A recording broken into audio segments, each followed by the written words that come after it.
දරුවනේ මේ ඔයාලා ගේ සෙනසුරාදා ඒටි අධීරේ පන්තියයි ඉරිදා ඒටි අධීරේ පන්තියයි අපි දෙකොල්ලම එක දවසක සාකච්ඡා කළා ව්‍යාපාර පරිසරය කියන කොටස. ඒ කියන්නේ සබ්ජෙක්ට් එකේ නමත් ව්‍යාපාර පරිසරය.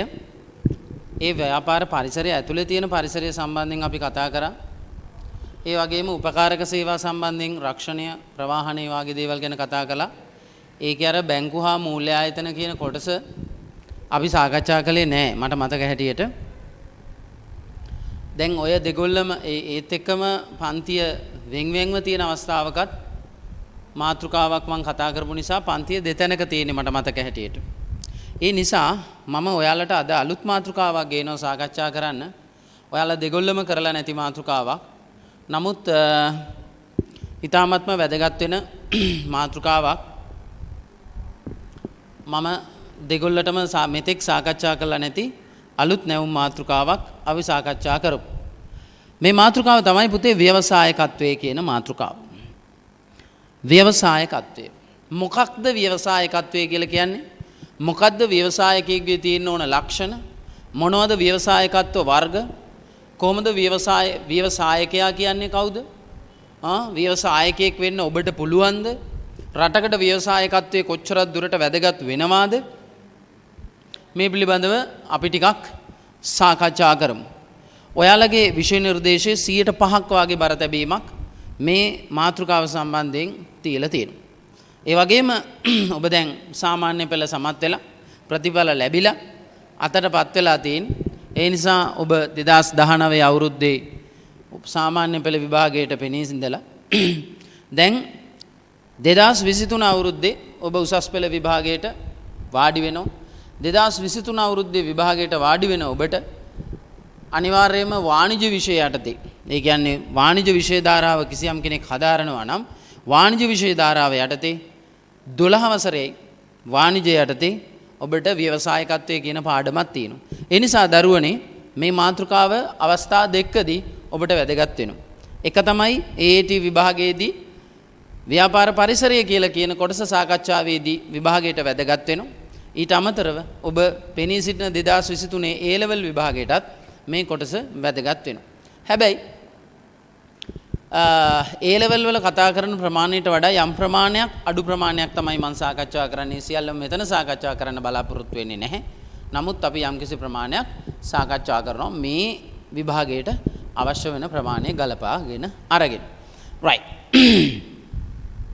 දැන් මේ ව්‍යවසායකත්වය කියලා කියන වචනය ඔබට නුහුරුණු පුරුදු දෙයක් වෙන්න විදියක් නැහැ. මොකද පුතේ ව්‍යවසායකත්වය කියලා කියන මාතෘකාව අපි ආර්ථික විද්‍යාව තුලත් කතා කරනවා.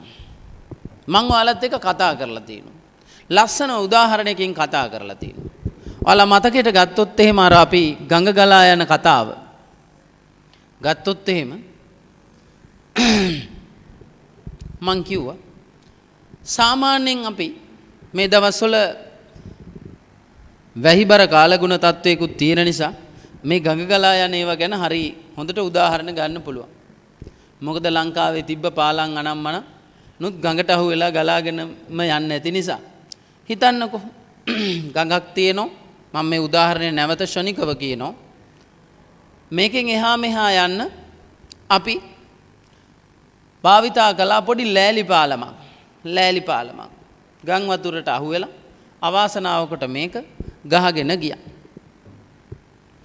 දැන් අපේ ගමේ අයට එහාට මෙහාට නගරයට යන්න විදියක් නැති නිසා අපි කල්පනා කරනවා මොකද්ද කරන්නේ කියලා. මොකද කරන්නේ අපි? පාලමක් හදාගන්න බෑ අපිට. මොකද ඒකට යන පිරිවැය විශාල වැඩි. ඒ නිසා අපි බලනවා කල්පනාවට ගන්නවා. හදනවා දානවා පොඩි පාරු සේවයක්. මම ඔයාලට කිව්වා මේක. හරි? අපි ගන්නවා මේකට බෝට්ටුවක් දෙකක් අරගෙන ඔකට ලෑලි ගාලා පාරුවක් හදලා ඔය පාරුව පදින්න මිනිස්සෙක් හරි දෙන්නෙක් හරි ගන්නවා. මෙතනින් ඇතුල් වෙනකොට මෙතනින් ටිකට් එකක් කඩලා ගන්නවා. ටිකට් එක දෙන්න ගෑනු ළමයෙක් ඉන්නවා. මෙතනින් ඇතුල් වෙනකොට ටිකට් එකක් ගන්නවා. ඒකටත් ගෑනු ළමයෙක් ඉන්නවා. මේ වැඩේ කරන්නේ ඔයා.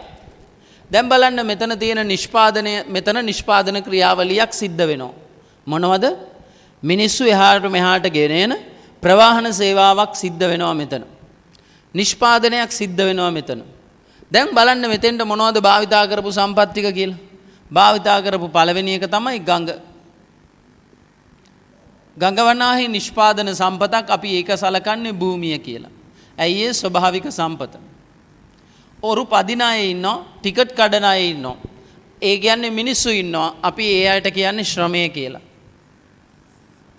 ශ්‍රමය. තුන්වෙනි එක මේ ඔරු තියෙනවා. මෙතන හදපු බිල්ඩින් එකක් තියෙනවා. මෙතන හදපු බිල්ඩින් එකකුත් තියෙනවා. අපි මේවා ගන්නේ ප්‍රාග්ධනය. මිනිසා විසින් නිර්මාණය කරගත්ත දේ ප්‍රාග්ධනය. මේ වැඩේ කරන්නේ ඔයා. මොනවද මේ වැඩේ කියන්නේ? මේ අවස්ථාව හඳුනාගත්තේ ඔයා. මෙතන මෙහෙම දෙයක් කරන්න පුළුවන් කියලා. පාරු හොයාගත්තේ ඔයා. මේ ඔරු පදින අය හොයාගත්තේ ඔයා. මේ බිල්ඩින් හැදුවේ ඔයාගේ මැදිහත් වීමෙන්. මේ අය වැඩට ගත්තේ ඔයා. අවසානයේදී මේ නිෂ්පාදන ක්‍රියාවලිය වෙනවද නැද්ද කියලා සම්බන්ධීකරණය කරන්නේ ඔයා. අපි කියනවා ඔයාට ව්‍යවසායකයා කියලා.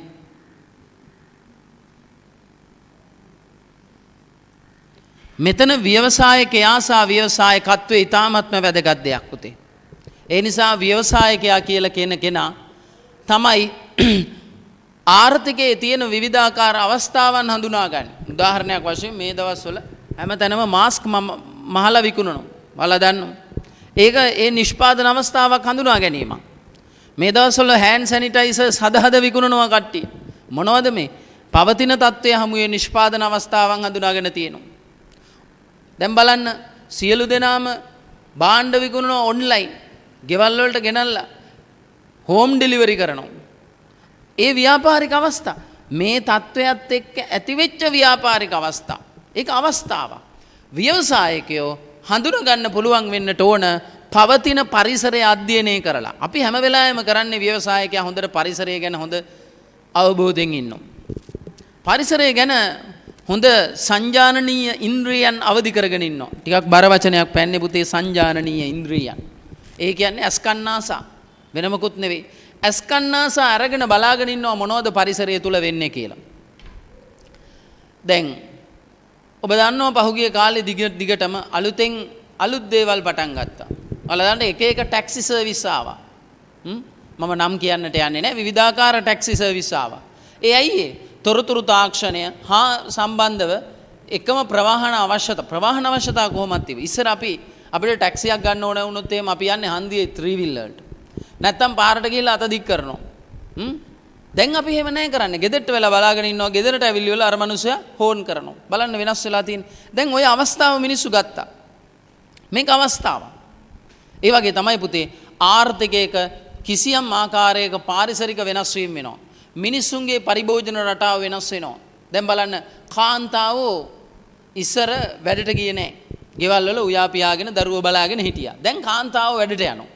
කාන්තාව වැඩට යන නිසා මොකද වෙලා තියෙන්නේ? දිවාසුරකුම් මධ්‍යස්ථාන වැඩි වෙලා. ඩේ කෙයා කියලා කියන්නේ. දිවාසුරකුම් මධ්‍ය. මෙන්න බලන්න. කෙනෙක් දැන් දිවාසුරකුම් මධ්‍යස්ථාන හදනවා. අන්න දැන් ඉංග්‍රීසි අධ්‍යාපනයේ තියෙන ප්‍රවණතාවය වැඩි වෙලා. ඉන්ටර්නැෂනල් ස්කූල් වැඩි වෙනවා. නර්සරි වැඩි වෙනවා ඉංග්‍රීසි මීඩියම්. මේවා තමයි වැඩි වෙන්නේ. දැන් ඒත් එක්කම බලන්න.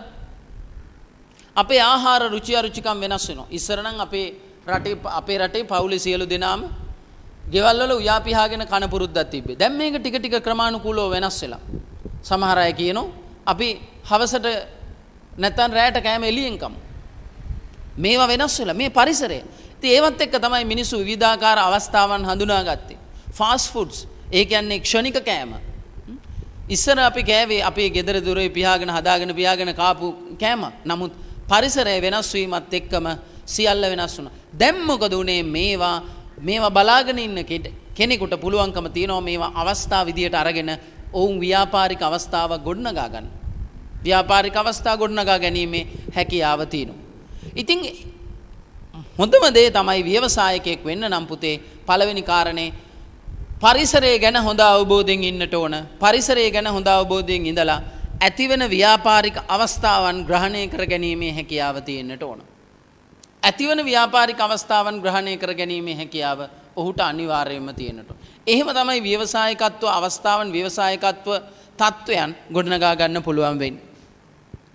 දැන් ව්‍යවසායකයෙක් කියලා කියන්නේ වෙලෙන්දෙක්ද? ඔන්න ඔතන ඊළඟ ප්‍රශ්නේ. ව්‍යවසායකයා යනු වෙලෙන්දෙක්ද? දැන් ඔයාලට ගෙදරට වෙලා මේ වීඩියෝ එක බලන ගමන් අම්මා තාත්තත් එක්ක හරි කමක් නැහැ කතා කරන්න පුළුවන්. ව්‍යවසායකයා යනු වෙලෙන්දෙක්ද? වෙලෙන්දා යනු ව්‍යවසායකයෙක්ද? මම මේකට අන්තර්ජාලයේ පොඩ්ඩක් හුවමාරු වෙච්ච පුංචි මේ දෙයක් ඔයාලට මතක් කරන්නම්. මම මේක ඔයාලත් එක්ක සාකච්ඡා කරලා නැතුව ඇති මීට කලින්. මේ බලන්න. කෙනෙක් පැණි කොමඩු ගෙඩියක් ගන්නවා. මම දන්නේ නැහැ පැණි කොමඩු මෙහෙමද කියන්නේ. මම පැණි කොමඩු ගෙඩියක් ඇන්දා. නිකන් වට්ටක්ක ගෙඩියක් වගේ. නමුත් පැණි කොමඩු ගෙඩියක් ඇන්දා. හිතන්න.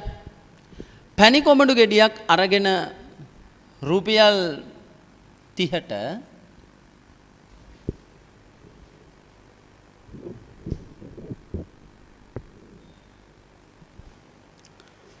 පැණි කොමඩු ගෙඩියක් අරගෙන රුපියල් 30ට රුපියල් 30යි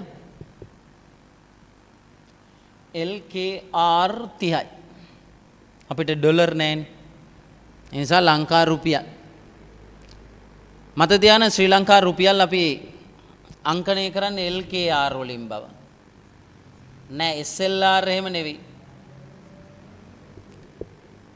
LKR රුපියල් 30ට ගත්ත පැණි කොමඩු ගෙඩිය නැට්ට විතරක් අඩු කරලා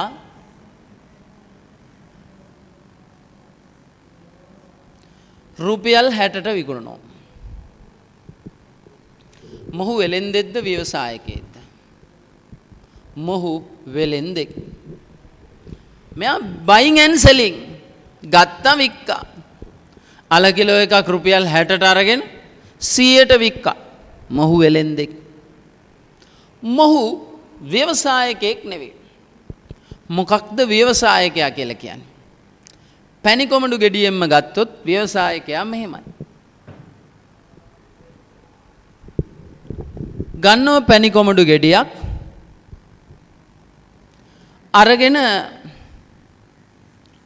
ඔක පළු ගහනවා 6කට.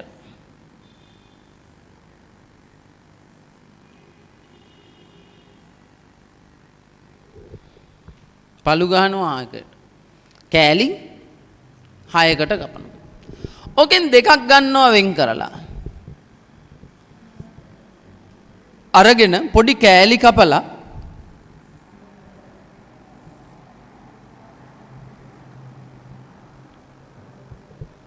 ඕකෙන් ෆෘට් ජූස් එකක් හදනවා. ෆෘට් ජූස් එකක් හදලා බටේකුත් ගහලා පොඩි අයිස්ක්‍රීම් පොඩ්ඩකුත් දාලා රුපියල් 80ට දෙනවා. දැන් මේ වගේ ෆෘට් ජූස් කීයක් හදන්න පුළුවන්ද? 3ක් හදන්න පුළුවන්. කීයක්ද ගන්න? රුපියල් 240යි. පැණි කොමඩු ගෙඩිය රුපියල් 30යි. ඒ වගේ කී ගුණයක් එයා හම්බ කරනවද? 8 ගුණයක් හොයනවා. දැන් අන්න එතන තියෙන්නේ ව්‍යවසායකත්වය. මොකද්ද ව්‍යවසායකත්වයේ මෙතන තිබ්බ වෙනස? නිර්මාණශීලීත්වය. අගයක් එකතු කිරීම. මෙතන මොකද්ද අගය එකතු කිරීම? කිසිම අගයක් එකතු කරලා නැහැ. එයා ලාභයක් තියාගත්ත එක විතරයි. කිසිම ස්වරූපයේ වෙනසක් කරලා නැහැ. අගයක් එකතු කරලා නැහැ. නිර්මාණයක් කරලා නැහැ. පාරිභෝගික අවශ්‍යතාවයේ රුචි අරුචිකම් හඳුනාගෙන නැහැ. මෙතන ඒ සියල්ලම සිද්ධ වෙනවා.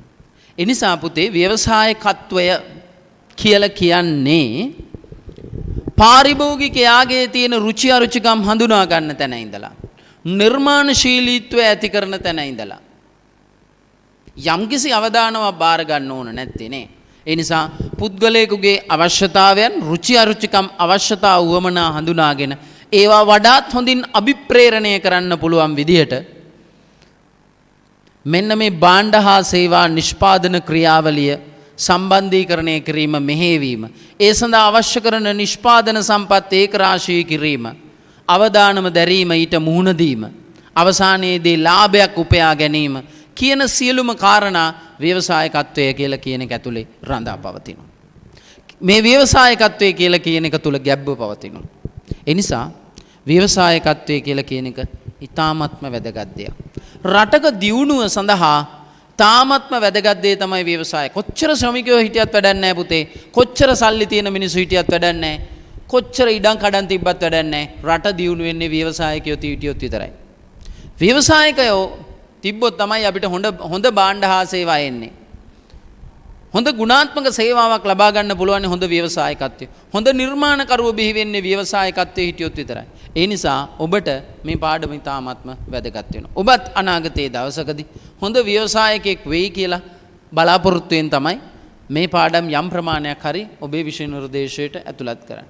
මොකද මේවා ඉගෙනගෙන දැනුම ලබාගෙන පොඩි හරි කාට හරි කෙනෙකුට හිතෙනවා නම් මමත් සාමාන්‍ය ශ්‍රමය සපයන ශ්‍රමිකයෙක් බවට පත් වෙන්නේ නැතුව කිසියම් ආකාරයක පාරිභෝගිකයන්ගේ රුචි අරුචිකම් මැනවීම හඳුනාගෙන උන්ගේ අවශ්‍යතා ඉටු කරන ව්‍යවසායකයෙක් වෙලා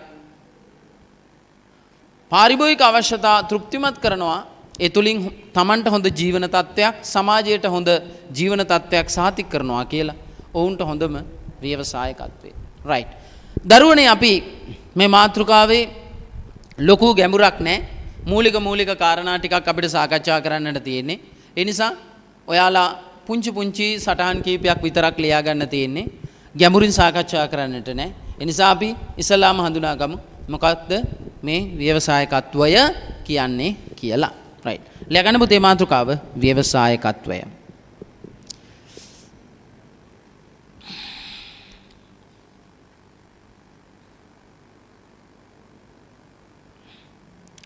රයිට්.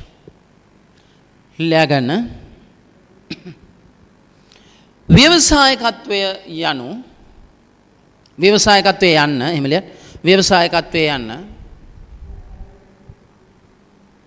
විවිධ විෂයන් වලදී හමුවන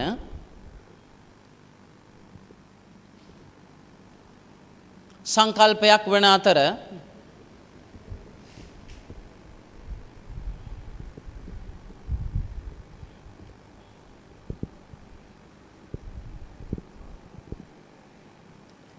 එම විවිධ විෂයන් වලදී එකිනෙකට වෙනස් ආකාරයෙන් අර්ථ ගන්වයි.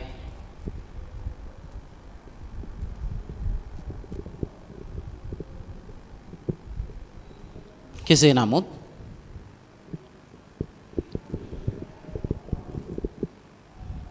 ව්‍යවසායකත්වය තුල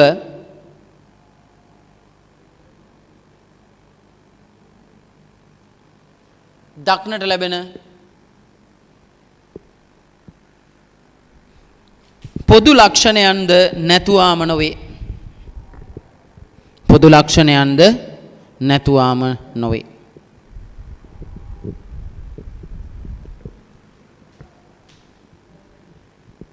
මෙම විෂයේදී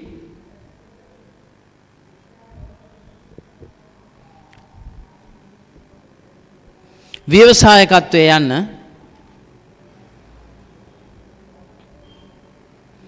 පහත පරිදි හැඳින්විය හැක. පහත විකල්ප පරිදි හැඳින්විය හැක. පහත විකල්ප පරිදි හැඳින්විය හැක. ලියන්න පුතේ එක ව්‍යාපාර අවස්ථා හඳුනාගෙන පුතේ ව්‍යාපාර අවස්ථා හඳුනාගන්නේ පරිසර අධ්‍යයනයෙන්. ව්‍යාපාර අවස්ථා හඳුනාගෙන ඕනනම් කොහේ හරි තැන කුරුටු ගා ගන්න. පරිසර අධ්‍යයනයෙන් ව්‍යාපාර අවස්ථා හඳුනාගෙන පැන්සලේ ලියා ගන්න. පරිසර අධ්‍යයනයෙන් ව්‍යාපාර අවස්ථා හඳුනාගෙන මිනිස් අවශ්‍යතා වෙනුවෙන්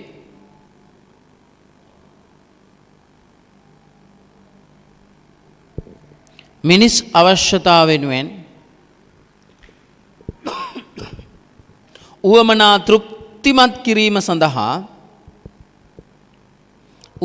තෘප්තිමත් කිරීම සඳහා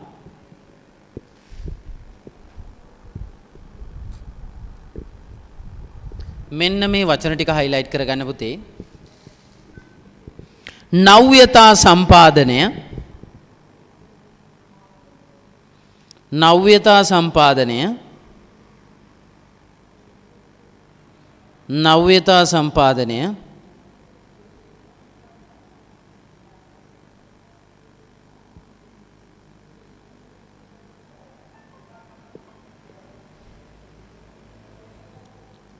හා අවදානම් කළමනාකරණයයි අවදානම් කළමනාකරණයයි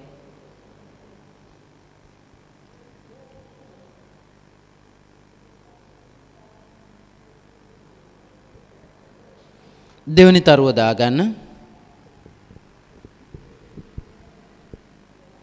නව සොයා ගැනීම තුලින් පුතේ ඔය නව සොයා ගැනීම තුලින් කියන්නේ කලින් නිර්වචනයේ නව්‍යතා නව සොයා ගැනීම නව සොයා ගැනීම තුලින් මිනිස් අවශ්‍යතාව වෙනුවෙන්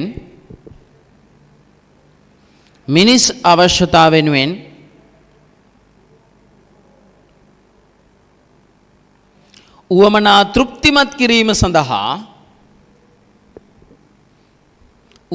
තෘප්තිමත් කිරීම සඳහා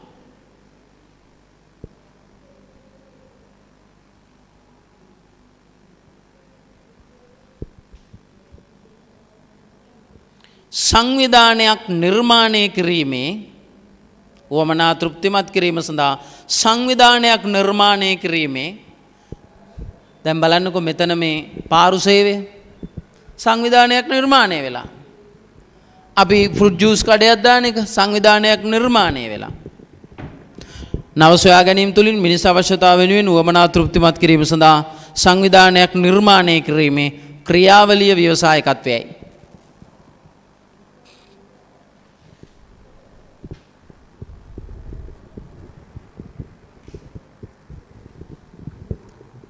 තුන්වෙනි එක පරිසර අවස්ථා නිර්මාණශීලීව උකහාගෙන පරිසර අවස්ථා නිර්මාණශීලීව උකහාගෙන පරිසර අවස්ථා නිර්මාණශීලීව උකහාගෙන ඒ කියන්නේ පරිසරයේ අවශ්‍යතා තිබ්බා කියලා අපිට හැමෝටම ඒක පේන්නේ නැහනේ. සමහර අයට ඒක පේනවා, සමහර අයට පේන්නේ නැහැ. පරිසරය ගැන උනන්දුවක් දක්වන අයට ඒක පේනවා. එකම දෙයක් දිහා දෙන්නෙක් බලාගෙන ඉන්නකොට එක්කෙනෙකුට ඒක අවස්ථාවක්, තව කෙනෙකුට ඒක දර්ශනයක් විතරයි. අන්න ඒකයි. අවස්ථාවක් විදියට ඒක දැක්ක කෙනා ඒක පරිවර්තනය කරගන්නවා නිර්මාණයක් බවට, නිර්මාණශීලීත්වයක් බවට අවසානයේදී ව්‍යවසායකයෙක් වෙනවා. අනිත් කෙනා ඒක දිහා බලාගෙන ඉන්නවා. එයා කියනවා සමහරලාට මට එහෙම දෙයක් හිතුන්නේ නැහැ, දැක්කේ නැහැ කියලා. අන්න ඒකයි. ඒකයි මේ කියන්නේ. පරිසර අවස්ථා නිර්මාණශීලීව උකහාගෙන අවදානම් දරමින් ඔන්න වචනේ අවදානම් දරමින් නවෝත්පාදන බිහි කිරීමේ ක්‍රියාවලිය ව්‍යවසායකත්වයයි. නවෝත්පාදන බිහි කිරීමේ ක්‍රියාවලිය ව්‍යවසායකත්වයයි.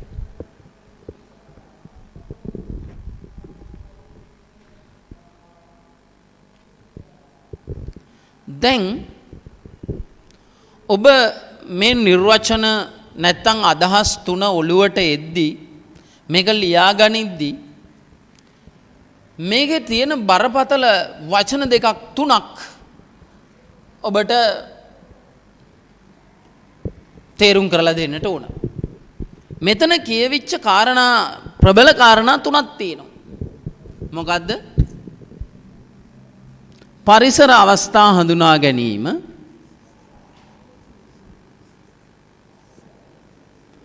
පරිසර අවස්ථා හඳුනා ගැනීම,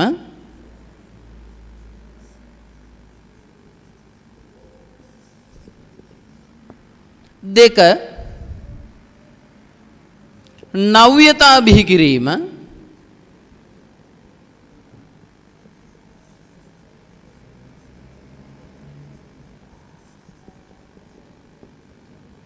තුන්වෙනි එක අවදානම් දැරීම නැත්තම් අවදානම් කළමනාකරණය කිරීම.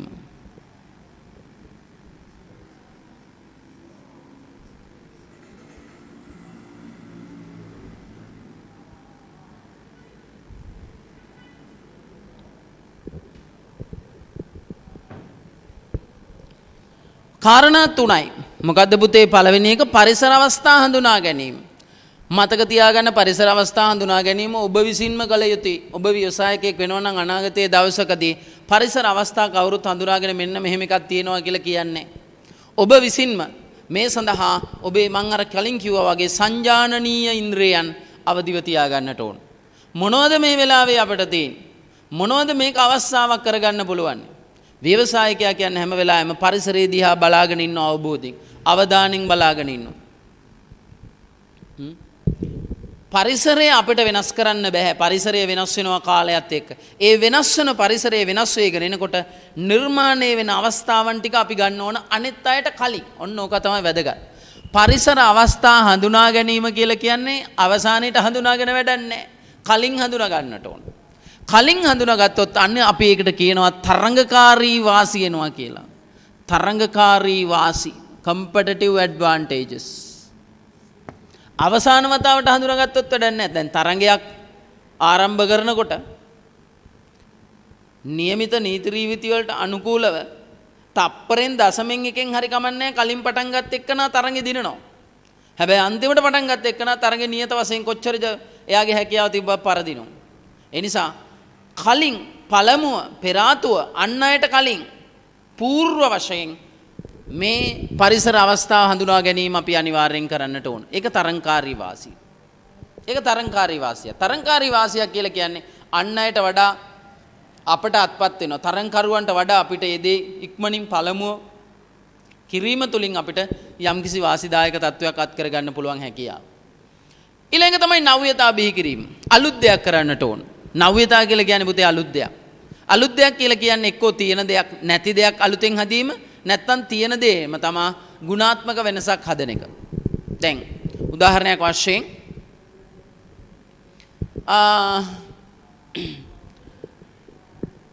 තියෙන දේම වෙනසක් කරනවා.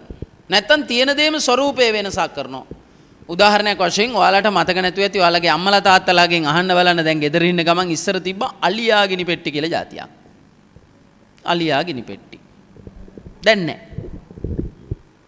පස්සේ ඔය අලියා ගිනි පෙට්ටි කොහොමද තිබ්බේ? මේ පොඩි ලී කෑල්ල. පොඩි ලී කෑල්ල කියන්නේ මේ මහ විශාල එකක් නෙවෙයි. මේකේ අග තමයි ওই වෙඩි බෙහෙත් හිසක් තියෙන්නේ. මේක තමයි සාමාන්‍ය ගිනි කූර පත්තු කරන විදිහට පත්තු කරන්නේ. ඕක මොකද කරන්නේ? එක තප්පර ගානයි ඇවිල්ලා තියෙන්නේ ඉවරයි. හැබැයි පස්සේ මොකද කරේ? මේ ගිනි කූර පත් වෙලා තියෙන වෙලාව හරි අඩුයි. එක පාරටම ටික කාලෙකින් ආවා මොකද්ද? ඉටි. දැන් මේක ලී වෙනුවට මේකේ තියෙන ඉටි. වෙඩි බෙහෙත් තිස තියෙනවා. දැන් අපි මොකද කරන්නේ? ගිනි කුර පත්තු කරනවා. හැබැයි තියෙන ප්‍රමාණය වැඩි. අපිට වැඩක් කරගන්න පුළුවන්.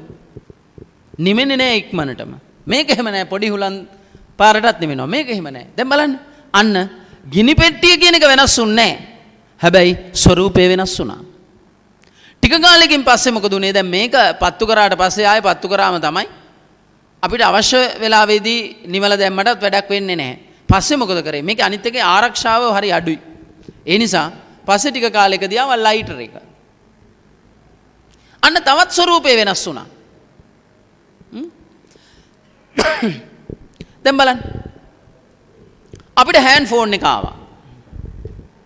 අපිට හෑන්ඩ් ෆෝන් එක එනකොට සාමාන්‍යයෙන් අර මුල් කාලේ තිබ්බ අර විශාල හෑන්ඩ් ෆෝන් එක නෙවෙයි මම මේ කියන්නේ. අර පරණ ෆිල්ම් වල එහෙම පෙන්නන්නේ ගඩොල් බාගේ වාගේ ෆෝන් එක නෙවෙයි මම මේ කියන්නේ. මේ මෑත කාලේ ආපු සාමාන්‍ය පොඩි හෑන්ඩ් ෆෝන් එක ආවනේ. ඕක සාමාන්‍යයෙන් 2000 2002 3 4 5 ඔය කාලේදී හරි ජනප්‍රියයි මිනිස්සු අතර හෑන්ඩ් ෆෝන් එක තියෙනවා. හැබැයි ටික කාලයක් යද්දී මේ හෑන්ඩ් ෆෝන් එක වෙනුවට පුතා ආවා ස්මාර්ට් ෆෝන් එක. එක බටන් එකයි තියෙන්නේ. දැන් බලන්න. අලුතෙන්ද මේක ආවේ තියෙන දේ වෙනසක් වුණාද? තියෙන දේ ගුණාත්මක වෙනසක්. අන්න නව්‍යතාවය කියන්නේ. තියෙන දේ නෙවෙයි පුතේ. තියෙන දේම අලුත් වෙනසක් වෙනවා නව්‍යතාවයේදී. එහෙනම් නව්‍යතා කියන දේ පැති දෙකකට සාකච්ඡා කරන්න මොකද්ද? නැති දෙයක් අලුතෙන් හදන එක. නැති දෙයක් අලුතෙන් හදන එක. එහෙම නැත්නම් තියෙන දේක ගුණාත්මක වෙනසක් ඇති කරන එක. ඉස්සර අපිට ගෙවල් වල තිබ්බේ වේවැල් පුටු තිබ්බේ. බලන්න. ඔයාලගේ ගෙවල් වල දැමුත් ඇති. දැන් තියෙනවා ප්ලාස්ටික් පුටු. පුටුව කියන එක තියෙනවා හැබැයි ස්වරූපය වෙනස් වෙනවා. කොහොමද වේවැල් පුටුව වෙනුවට ප්ලාස්ටික් එනවා. ස්වරූපය වෙනස අන්න නව්‍යතාවේ. ඒ නිසා ව්‍යවසායකයා විසින් අනිවාර්යෙන් කළ යුතු දේ තමයි නව්‍යතා බිහි කිරීම. නව්‍යතා බිහි කිරීම එක වතාවක් කරලා නිකන් ඉන්න බෑ පුතා, දිගින් දිගටම කරන්න වෙනවා. ඇයි ඒ? අනිත් අය බලාන ඉඳලා මේක කොපි කරනවා. කෙනෙක් ස්මාර්ට් ෆෝන් එක හැදුවා නම් ඒක බලාගෙන ඉන්නවා. දැන් Samsung එක කළා බලා හැදුවා ස්මාර්ට් ෆෝන් එක. දැන් Samsung විතරද හදන්නේ? නෑ. දැන් iPhone කියයි මේ Huawei කියයි. ඒ හැම එකම ඉස්සර සාමාන්‍ය ෆෝන්ස් වල තිබ්බ හොඳම ෆෝන් එක තමයි අපි කවුරුත් කියන Nokia ෆෝන් එක. හැබැයි දැන් Nokiaට වඩා ඉක්මනින් Samsung ෆෝන් එක ජනප්‍රිය වුණා. ඇයි? මෙයා වෙනසට ඉක්මනින් මෙයා වෙනසට හැඩ ගැහුණා. වෙනස තේරුම් ගත්තා. ඒ නිසා දැන් Samsung ෆෝන් එක ජනප්‍රිය වෙලා තියෙනවා. දැන් Nokia ෆෝන් එකට වඩා Samsung ෆෝන් එක ජනප්‍රියයි. මේක තමයි තත්ත්වය. මේක තමයි වෙනස් වීමට අනුගත වීම කියලා කියන්නේ. ඒ නව්‍යතා. හැබැයි මතක තියාගන්න නව්‍යතා කියන දේවල් අනිත් අය ඉක්මනටම ග්‍රහණය කරගන්නවා. අපි අලුත් දෙයක් කරොත් අපේ තරංකරුවන් ඕක දිහා බලාන ඉඳලා ඒ දේත් එයා කොපි කරලා කරන නිසා අපිට එක දෙයක් කරලා නවතින්න බෑ. නව්‍යතා කියන දේවල් දිගින් දිගටම නව්‍යතා බිහි කරන්න ඕන. එහෙම බිහි කරොත් විතරයි අපිට ව්‍යාපාරික ලෝකයේ තුල අලුත් විදියට රැඳී ඉන්න පුළුවන්කම තියෙන්නේ. හරි. ඊළඟ එක අවදානම් කළමනාකරණය කර ගැනීම. දැන් ඉතින් පොඩි ප්‍රශ්නයක් එනවා මෙතෙන්දි මොකද්ද මේ අවදානම කියන්නේ කියලා. ප්‍රශ්නයක් ඇති වෙන්නේ නැත්නම් කිසි ගැටලුවක් නැහැ. නමුත් ප්‍රශ්නයක් ඇති වුණොත් කියන බයටයි මේක කියලා දෙන්නේ. නැත්නම් මේක නිකන් හුදු වචනයක් විතරයි. මොකද්ද පුතේ අවදානම කියන්නේ? අපි සාමාන්‍ය තේරුම දැනගන්න ඕන අවදානම කියන්නේ මොකද්ද කියලා. මොකද්ද අවදානම? පාරේ යන ගමන් වාහනේ හැප්පෙන්න පුළුවන්. අවදානම.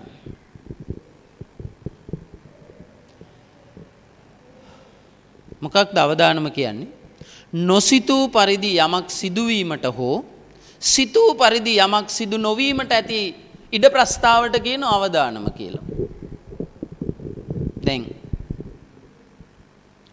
මම කල්පනා කරනවා යම්කිසි ව්‍යාපාරයක් පටන් ගන්න. මම බලාපොරොත්තු වෙනවා අවුරුද්දට රුපියල් මිලියනයක ලාභයක් උපයන්න. 1 මිලියන් ලක්ෂ 10යි ලාභයක් උපයන්න. මට උපයන්න පුළුවන් උනේ ලක්ෂ 6යි. අන්න සිතූ පරිදි ඒ දෙයට යන්න බැරි වෙනවා. නැත්තම් අපි හිතන්නකෝ ව්‍යාපාරය කිසිසේත්ම සාර්ථක වෙන්නේ නැහැ. මම හිතුවේ මෙහෙම ඕන තරම් ඔබ පාරේ යනකොට කොච්චරනම් ව්‍යාපාර පටන්ගෙන නවත්තලා දාලා තියෙනවද? කඩ ඕන තරම් පටන් ගන්නව වහනවා. ටියුෂන් ක්ලාස් ඕන තරම් පටන් ගන්නව වහනවා. අලුත් ටියුෂන් මාස්ටර්ලා එනවා වෙළඳපළට ආපු ගාම්ම යනවා. මොකද්ද ඒ අවදානම? ඇයි ඒ මොකද්ද හේතුව? සිතූ පරිදි සාර්ථක වෙන්නේ නැහැ. අන්න අවදානම. සිතූ පරිදි සාර්ථක නොවීමත් නොසිතූ පරිදි ඒක අසාර්ථක වීමත් හිතන්නේ නැහැ නේ කවදාකවත් අසාර්ථක වෙනවා කියලා. ඒකයි කියන්නේ නොසිතූ පරිදි අසාර්ථක වීමත් සිතූ පරිදි සාර්ථක නොවීමටත් තියෙන හැකියාවට අපි කියනවා අවදානම කියලා. දැන් ව්‍යාපාරිකයෙකුට මේ අවදානම අනිවාර්යෙන් ඇති වෙනවා.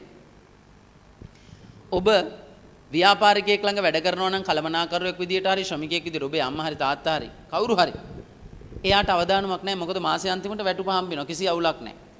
දැන් පහුගිය දවස්වල රජයේ සේවකයන්ට 100% වැටුප දැන්නවා. පෞද්ගලික අංශයේ සමහර ආයතනවල 100%ක වැටුප දැම්මා. හැබැයි ඒ ව්‍යාපාරිකයාට මොකද උනේ? අලාභයි. ශ්‍රමිකයාට ලාභයි. ගෙදර ඉඳලම වැටුප් ලැබෙනකොට ව්‍යාපාරිකයාට අලාභයි. ඇයි? ඔහු නොසිතූ පරිදි අවදානමකට ලක් වුණා. මෙවැනි ව්‍යසනයක් වසංගතයක් එයි කියලා ඔහු බලාපොරොත්තු වෙන්නේ නොසිතූ පරිදි ඇතිවෙච්ච තත්ත්වයක්. අන්න ඔහුට තමයි මේ අන්තිමේදී මේක දරා ගන්න සිද්ධ වෙන්නේ. ඒ අවදානම මතක තියාගන්න. සාමාන්‍ය ව්‍යාපාරික ලෝකේ ඉස්සර කියන්නේ අවදානම දරන්න ඕන කියලා. දැන් එහෙම කතාවක් නෑ පුතේ. අවදානම් කළමනාකරණය කර ගැනීම. අවදානම තුනී කර ගැනීම. මොකක්ද මේ කළමනාකරණය කර ගැනීම සහ දැරීම කියලා කියන්නේ? දැන් හිතන්නකෝ මෙහෙම ලංකාවේ දැනට මේ අපි මේ කතා කරන වසංගතයට අහු වෙලා රෝගීන් මම මේ පටිගත කරන අවස්ථාව වෙනකොට අපි දන්නකෝ 1020ක් වාර්තා වෙනවා කියලා. අවාසනාවකට ඕක එක දවසෙන් වාර්තා වුණා නම් මොක වෙයිද? එක දවසට වාර්තා වෙනවා 1020ක්. මොනව වෙනවද? රෝහල් ඉඩමන්දි වෙනවා. ඇඳන් ඉඩමන්දි වෙනවා. රෝහල් කාර්ය මණ්ඩලයට හිතා ගන්න බෑ මොකද කරන්නේ කියලා. අපි මොකද කරන්නේ? මේක කළමනාකරණය කරගත්තා. කොහොමද කළමනාකරණය කරගත්තේ? පළවෙනි රෝගියා හම්බුනේ මාර්තු මාසේ 11 වෙනිදා ඉඳලා 11 වෙනිදා ඉඳලා වෙනකන් තමයි මේ වර්තමානයේ අද දවස වෙනකන් තමයි මේ ඔක්කොම එකතුව තමයි පුතා මේ 1020 බවට පරිවර්තනය වුණේ. අන්න කළමනාකරණය කරගත්තාම හැටි මෙන්න කළමනාකරණය නොකරපුවාම හැටි. දැන් අපිට මේක දරා ගන්න පුළුවන්. අපේ සෞඛ්‍ය සේවාවට මේක දරා ගන්න පුළුවන්. ඇයි? මේ පැත්තේ හැදෙනකොට මේ පැත්තේ සුව වෙලත් යනවා. මේ මිනිස්සු ගෙදර ඉන්නේ. ඒ නිසා අපිට එකවර අවධානය යොමු කරන්න නැහැ විශාල ප්‍රමාණයකට. ටික කාලේ දීර්ඝ වෙනවා. ඒක ටිකක් එහාට යනවා. ඒක කමක් නැහැ. නමුත් අපිට මේක පීඩණය දරා ගන්න පුළුවන්. නමුත් මේක එකවර ආවනම් අපිට මේක දරා ගැනීමේ හැකියාවක් නැහැ. ඒකයි කළමනාකරණය කරගත්ත තත්වයක් සහ කළමනාකරණය කර නොගත්ත තත්වයක් අතර වෙනස. ඒ නිසා අවදානම කියලා කියන එක කොහොමත් තියෙනවමයි. අපි ඒක මොකද කරන්න ඕනි? ව්‍යවසායකයෙක් විදියට මේක කළමනාකරණය කරගන්නට ඕන. ඒ නිසා අවදානම දරා ගැනීමත් වැදගත්. එය කළමනාකරණය කර ගැනීමත් වැදගත්. ඒ නිසා ව්‍යවසායකයෙකු සිතූ පරිදි නොවීමත් නොසිතූ පරිදි සිදුවීමෙමුත් ඇතිවන්නා වූ මේ අවදානම කළමනාකරණය කර ගැනීමට පුරුදු වෙන්නට ඕන. අන්නේ අවදානම දරා ගන්නවට කළමනාකරණය කර ගන්නවට නව්‍යතා බිහි කර ගන්නවට ඔහුට ලැබෙන අවසාන ප්‍රතිලාභය තමයි ලාභය. මතක තියාගන්න. ලාභ ලැබෙන්න ගියාම අසීමාන්තිකයි. ඒ නිසා තමයි ව්‍යවසායක පන්තිය ව්‍යවසායකයෝ තමයි රටක හොඳම ජීවන තත්ත්වයේ භුක්ති විඳින්නේ. රටක හොඳම ජීවන තත්ත්වයේ භුක්ති විඳින්නේ ව්‍යවසායකයෝ. ඔබ වුණත් බලන්න. ඔබේ අම්මා තාත්තා බලන්න.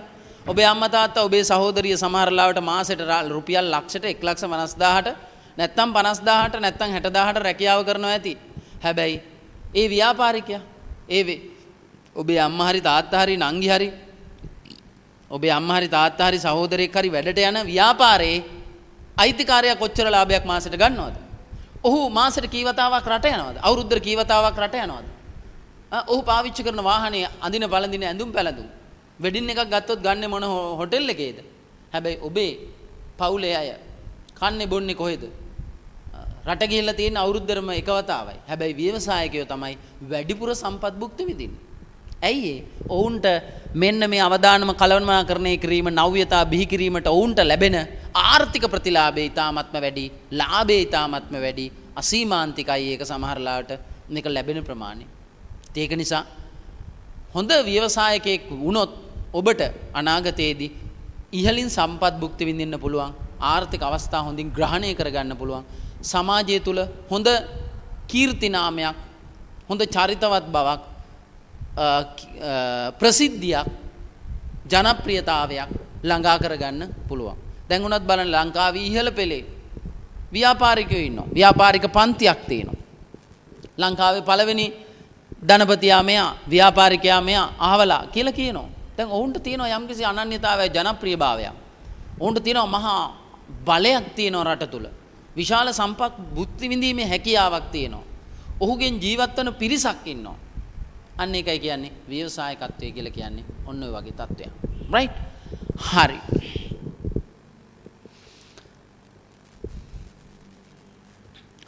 මීළඟට අපි කතා කරමු පුතා තවත් වැදගත් මාතෘකාවක්.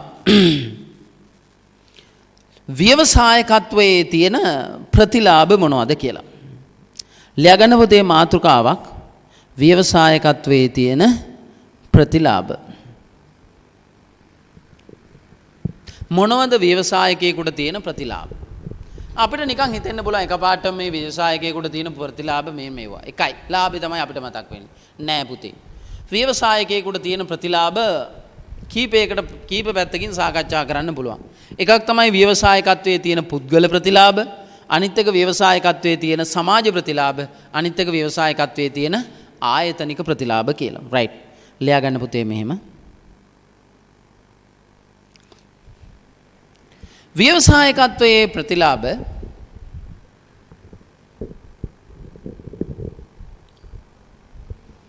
ආකාර තුනකින් සාකච්ඡා කළ හැක. ආකාර තුනකින් සාකච්ඡා කළ හැක. එක පුද්ගල ප්‍රතිලාභ,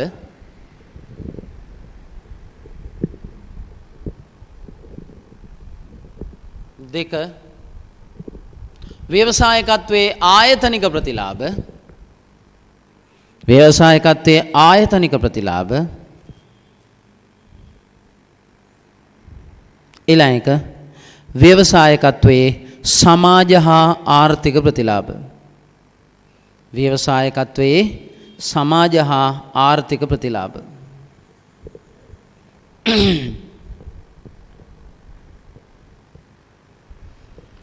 ඔකෙන් පළවෙනි එක ලියා ගන්න පුතේ මාතෘකාව ව්‍යවසායකත්වයේ පුද්ගල ප්‍රතිලාභ.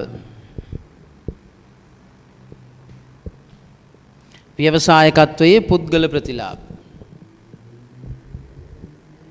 පළවෙනි එක පුද්ගල හැකියාවන් වලින් උපරිම ප්‍රයෝජන ගැනීමට ඉඩ ප්‍රස්ථා ලබා දීම. පුද්ගල හැකියාවන් වලින් උපරිම ප්‍රයෝජන ලබා ගැනීමට අවකාශ සැලසීම.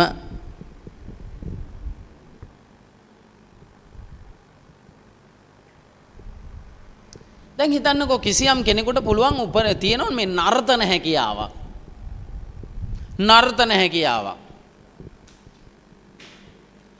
එයා විවාහ වෙලත් ඉන්නේ හොඳ නර්තන හැකියාවක් තියෙන කාන්තාවක් නම් ඒ දෙන්නට එකතු වෙලා පුළුවන් කලායතනයක් පටන් ගන්න.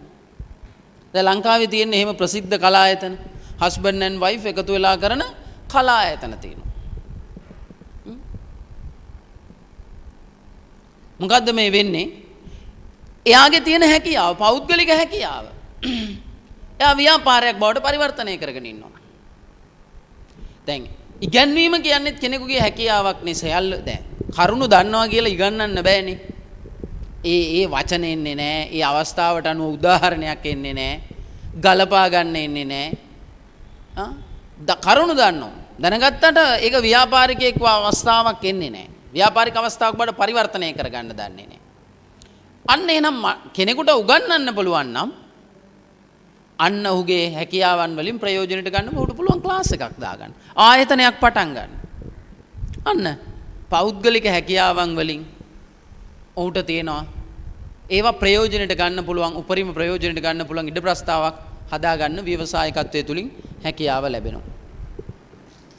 දෙවෙනි එක ඉහළ කැපවීමක් තුලින් ප්‍රතිලාභ ලබා ගැනීමට හැකියාව ලැබීම.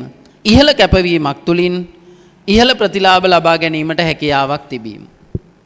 ඉහළ කැපවීම මතක තියාගන්න ව්‍යවසායකත්වය තුලින් ප්‍රතිලාභ ලබා ගන්න තියෙන්නේ කැපවීම තුලින් පමණයි. ඉහළ කැපවීමක් තුලින් ඉහළ ප්‍රතිලාභයක් ලබා ගැනීමට හැකියවීම.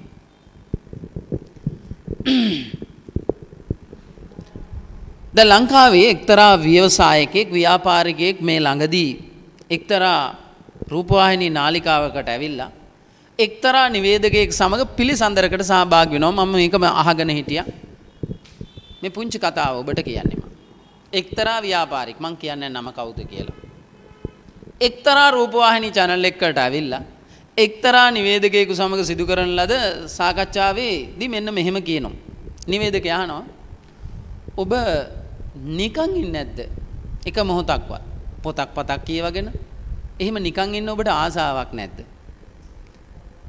අර ව්‍යාපාරිකයා උත්තර දෙනවා, ඇයි නිකන් ඉන්නේ? නිකන් ඉඳලා මොනවද ලැබෙන්නේ? අහනවා. ඒ කියන්නේ බලන්න ඔහු ව්‍යාපාරයේ මෙතෙන්ට ඇවිල්ලා තියෙන්නේ කැපකිරීම කරලා. ඉහළ කැපවීම. කැපවීම සහ කැපකිරීම. කැපවීම කියලා කියන්නේ ඒ දෙය දැඩි අධිෂ්ඨානයෙන් අවසානයක් දක්වා සිදු කිරීමට ඔහුගේ තම කාලය ශ්‍රමය වැය කිරීම. කැපවීම කියලා කියන්නේ. කැපකිරීම කියලා කියන්නේ වෙන දේවල් පසෙකලා ව්‍යාපාරයට තම කාලය ශ්‍රමය ධනය යොදවීම. කැපවීමට තමයි ප්‍රතිලාභය තියෙන්නේ. මතක තියාගන්න. වෙන වෙන කාරණා වලට නෙවෙයි ප්‍රතිලාභය තියෙන්නේ කැපවීමට. සමහර අය ඉන්නවා. කඩයක් දාගත්තත් වෙලාවට අරින්නේ නැහැ. සමහරලාට දවසේ පැය 4-5ක් වහලා තිනවා. මිනිස්සු වෙන්නේ නැහැ ওই වෙලාවට කියලා. රෑ 7 වෙනකොට වහලා දාලා යනවා. උදේ 10 වෙනකොට මේවා කරලා හවස 5 වෙනකොට කඩේ වහලා. කැපවීම නැහැ. හැබැයි තව කෙනෙක් ඉන්නවා පුතා. උදේ 7ට කඩේ ඇරලා රෑ 11 වෙනකන් කඩේ ඇරලා උදේ 7ට කඩේ ඇරලා රෑ 11 වෙනකන් තිනවා. අන්න එතකොට මිනිස්සුන්ට යනවා මනසේ ඔළුවට අන්න අර කඩේ උදේ මරිනවා. 11 වෙනකන් තිනවා. අන්න කැපවීම. කැපවීමට තමයි ප්‍රතිලාභය තියෙන්නේ. කැපවීමට ප්‍රතිලාභය තියෙන්නේ. තුන්වෙනි එක. ඉහළ ජීවන මට්ටමක් අත්පත් කරගත හැකි වීම. ඉහළ ජීවන මට්ටමක්. මේ ළඟදී මුහුණු පොතේ යොදපු සටහනක් මට මතක් වෙනවා. එක්තරා ව්‍යාපාරිකයෙක් ලංකාවේ ඉන්න මූලික 10 දෙනා අතර ඉන්න ව්‍යාපාරිකයෙක් කියලා තිනවා. මම අඳින්නේ අහවල් ෂර්ට් රුපියල් මෙච්චරක් වෙනවා. මම පළඳින කණ්ණාඩි දෙක මගේ මෙච්චර ගාණක් වෙනවා. මේක තමයි මං පළඳින කණ්ණාඩි වර්ගය. මගේ බෙල්ට් එක මෙන්න මේක වෙනවා. මම දාන සපත්තු මෙන්න මේකයි. බලපුවාම ඒ ටික එකතු කරපුවාම පුතා එකවරකදී ඔහු ඇඳගෙන ඉන්නවා රුපියල් ලක්ෂ 15ක විතර බඩු. ජීවන තත්ත්වය සංසන්දනය කරන්න ඔහුගේ ව්‍යාපාරයේ වැඩ කරන සාමාන්‍ය සේවකයෙකුගේ ජීවන තත්ත්වය. ඔහුගේ ෂර්ට් එකේ ගානම හරියට ඔහුගේ සමහරලාට මාසෙ පඩිය. ඒ ජීවන තත්ත්වය. ජීවන තත්ත්වයක් භුක්ති විඳින්න නම් හොඳම ව්‍යවසායකයෝ. ව්‍යවසායකයෝ තමයි ඉහළ ජීවන තත්ත්වයක්. හොඳට කාලා බීලා ඇඳලා පැළඳලා ඉන්නේ. රයිට්? ඊළඟ මානසික තෘප්තිය ඉහළ යාම. මානසික තෘප්තිය ඉහළ යාම. තමාගේ කියලා ව්‍යාපාරයක් ඉස්සරහට හැදෙනකොට මානසික තෘප්තිය ඉතාමත්ම වැඩි. තමන්ගේ සේවක පිරිසක් ඉන්නකොට, තමන්ගේ ව්‍යාපාරයක් තියෙනකොට, තමන්ගේ ව්‍යාපාරයේ රටේ තොටේ කතා වෙනකොට මානසික තෘප්තිය ඉතාමත්ම වැඩි වෙනවා. මානසික තෘප්තිය ඉහළ යාම. ලියා ගන්න පුතේ. මානසික තෘප්තිය ඉහළ යාම. ඊළඟ සිය අදහස් ක්‍රියාත්මක කිරීමට අවස්ථා හිමිවීම. සිය අදහස් ක්‍රියාත්මක කිරීමට අවස්ථාව හිමිවීම. සිය අදහස් ක්‍රියාත්මක කිරීමට අවස්ථාව හිමිවීම.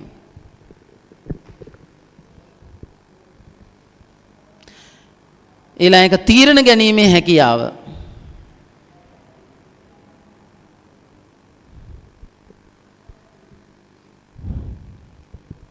තීරණ ගැනීමේ හැකියාව. ඊළඟ පෞද්ගලික මූල්‍ය හැකියාව හා ප්‍රතිලාභ. පෞද්ගලික මූල්‍ය හැකියාව හා ප්‍රතිලාභ. නේ? තමන්ගේ කියලා ව්‍යාපාරයක් තියෙනකොට දවසක ආදායම රුපියල් මිලියන් බිලියන් ගණන් වලින් ලැබෙනකොට පෞද්ගලික මූල්‍ය හැකියාව ඉතාමත්ම වැඩි. තමන්ට හිතෙන කැමති දෙයක් කරන්න පුළුවන්. සල්ලි තියෙනවා. අර අතනින් ලැබෙනකන් අතනින් ඉල්ල ගන්නකන් කියලා එහෙම ඉන්න අවශ්‍ය වෙන්නේ නැහැ. මෙන්න මෙවැනි ප්‍රතිලාභ ගොඩක් පෞද්ගලික වශයෙන් ව්‍යවසායකයෙකුට ලැබෙනවා. ඊළඟ ව්‍යවසායකත්වයේ ආයතනික ප්‍රතිලාභ. මොනවද මේ ව්‍යවසායකත්වයේ වශයෙන් ව්‍යවසායකත්වයේ තුලින් ආයතනික ප්‍රතිලාභ? මොනවද ආයතනයට ලැබෙන දේ? එක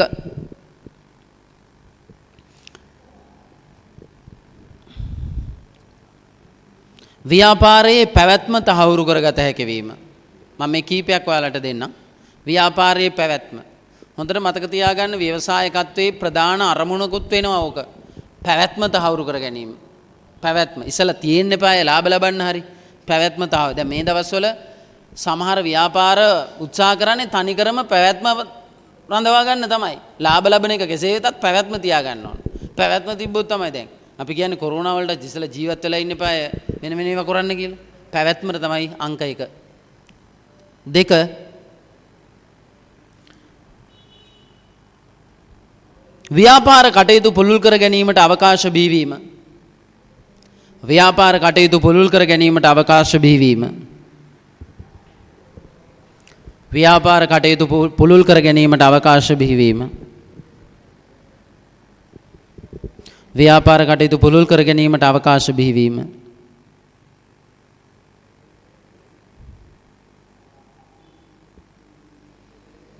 ඊළඟ එක තරංගකාරීත්වයට පහසුවෙන් මුහුණ දී හැකිවීම. තරංගකාරීත්වයට පහසුවෙන් මුහුණ දී හැකිවීම.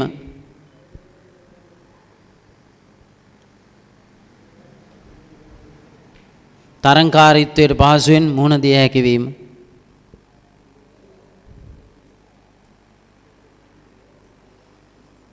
ඊළඟ කර්මාන්තය තුල විශිෂ්ටයන් බවට පත්වීම. කර්මාන්තය තුල විශිෂ්ටයන් බවට පත්වීම. දැන් සමහර ව්‍යාපාර එහෙම ප්‍රචාරණය කරනවානේ. අපි තමයි විශිෂ්ටයෝ, අපි තමයි ප්‍රමුඛයෝ. අපි තමයි මහගෙදර. ඔය කිය ඒව. ඊළඟ රජයේ ඇගීමට ලක්වීමට හැකියවීම. රජයේ ඇගීමට ලක්විය හැකියවීම.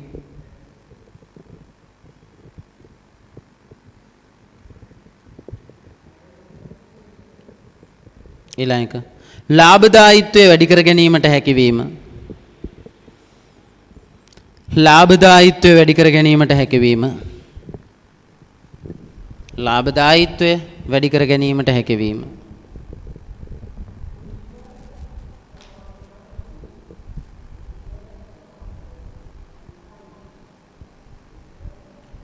right අපි යම් පුතා ඊළඟ ව්‍යවසායකත්වයේ සමාජ හා ආර්ථික ප්‍රතිලාභ මොනවද කියලා බලන්න. ව්‍යවසායකත්වයේ සමාජ හා ආර්ථික ප්‍රතිලාභ. දැන් අපි කතා කළා ආර්ථික ප්‍රතිලාභ තුනක්. පෞද්ගලික ප්‍රතිලාභ, ආයතනික ප්‍රතිලාභ හා ඊළඟ සමාජ හා ආර්ථික ප්‍රතිලාභ. බලන්න පළවෙනි එකේ. 1. නව රැකියා අවස්ථා ජනිත කිරීම. ඔන්න ව්‍යවසායකත්වයට ලැබෙන වැදගත් දෙයක්. නව රැකියා අවස්ථා ජනිත කිරීම. රට තුල රැකියා අවස්ථා අලුත් ජොබ්ස් හැදෙන්න නම් ජොබ් රැකියා අවස්ථා වැඩි වෙන්නේ ව්‍යවසායකත්වයේ තුලින් තමයි. අලුත් ව්‍යවසායකයෝ බිහි වෙන්න ඕන. අලුත් බිස්නස් පටන් ගන්න ඕන. දැන් ලංකාවේ විරැකියාව වැඩි. ලෝකෙම විරැකියාව වැඩි. ලෝක බලවතාගේ රටේ විරැකියාව වැඩි. එහෙනම් හෙට දවසේ මොකද කරන්න ඕනේ? අලුත් බිස්නස් ප්‍රමෝට් කරන්නට ඕන. බිස්නස් කරන අයට ඉඩ දෙන්නට ඕන. ඔවුන්ගේ හැකියාවන් ශක්තිමත් කරගන්නට ඕන. කාගේ හරි ව්‍යාපාරික අදහසක් තියෙනවා නම් ඒකට සපෝට් කරන්නට ඕන. ඒක විනාශ කරන්න හොඳ නැහැ. ඒකට සපෝට් කරන්න ඕන. ඊළඟ නව ආදායම් මාර්ග විවෘත වීම. නව ආදායම් මාර්ග විවෘත වීම.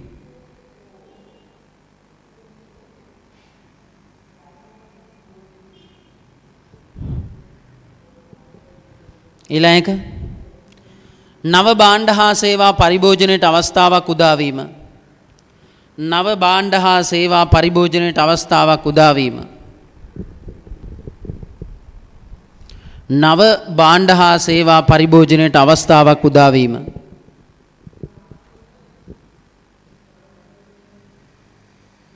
නව භාණ්ඩ හා සේවා පරිභෝජනයට අවස්ථාවක් උදා වීම.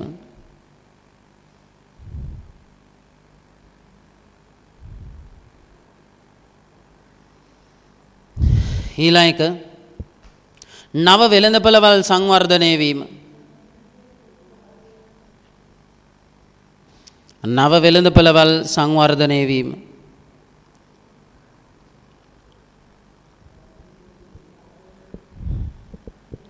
ඊළඟ ජනතාවගේ ජීවන තත්ත්වයේ ඉහළ යාම. රටේ ජනතාව දැන් අපි ඔය කියන්නේ ඇමරිකාවේ මිනිස්සු කාලා බීලා හොඳට ඉන්නවා. ඒ හොඳ ව්‍යවසායකත්වය රට තුල ව්‍යවසායකත්වයේ තියෙන නිසා. එංගලන්තේ මෙන්න මෙහෙමයි. ඕස්ට්‍රේලියාවේ මෙහෙමයි. නවසීලන්තේ මෙහෙමයි. ඒ ව්‍යවසායකත්වය. ව්‍යවසායකත්වයේ තියෙන සමාජ ප්‍රතිලාභය. ආර්ථික වෘද්ධියක් ඇතිවීම. ආර්ථිකයේ දියුණු වෙනවා. ආර්ථිකයේ දියුණු වීමේ රහස ව්‍යවසායකත්වය. වෙන මොකුත් නෙවෙයි. එහෙනම් අපේ රට දියුණු කරන්න නම් ව්‍යවසායකත්වයේ දියුණු කරන්න ඕනට දිරි දෙන්න ඕන. ඊළඟ දිලිඳු බව අඩුවීම. රට තුළ දිලිඳු බව වැඩි වෙන්නේ ව්‍යවසායකත්වයේ නැති නිසා. ව්‍යවසායකත්වයේ ප්‍රමාණවත් පෙරදි නැති නිසා. දිලිඳු බව අඩුවීම. දරිද්‍රතාවය අඩුවීම. නැව විදියකින් කියනවා. ඊළඟ තිරසර ආර්ථික සංවර්ධනයකට මඟ පෑදීම. තිරසර ආර්ථික සංවර්ධනයකට මඟ පෑදීම. තිරසර සංවර්ධනය. ඒ කියන්නේ අපි විතරක් ප්‍රතිලාභ භුක්ති විඳීම නෙවෙයි අනාගත මතු පරම්පරාවට උපනූපන් පරම්පරාවටත් මේ තියෙන සම්පත් භුක්ති විඳීමට ඉඩ ප්‍රස්තාව සැලසීමට අපි කියනවා තිරසාර සංවර්ධනය කියලා. පරිසර හිතකාමී සංවර්ධනය කියලා කියනවා. right. ඔන්න ඕවා ටික තමයි පුතා ව්‍යවසායකත්වයේ තියෙන ප්‍රතිලාභ.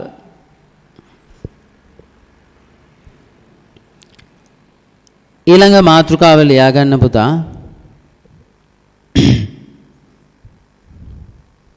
ව්‍යවසායකත්වයේ ඇති වැදගත්කම. ව්‍යවසායකත්වයේ ඇති වැදගත්කම.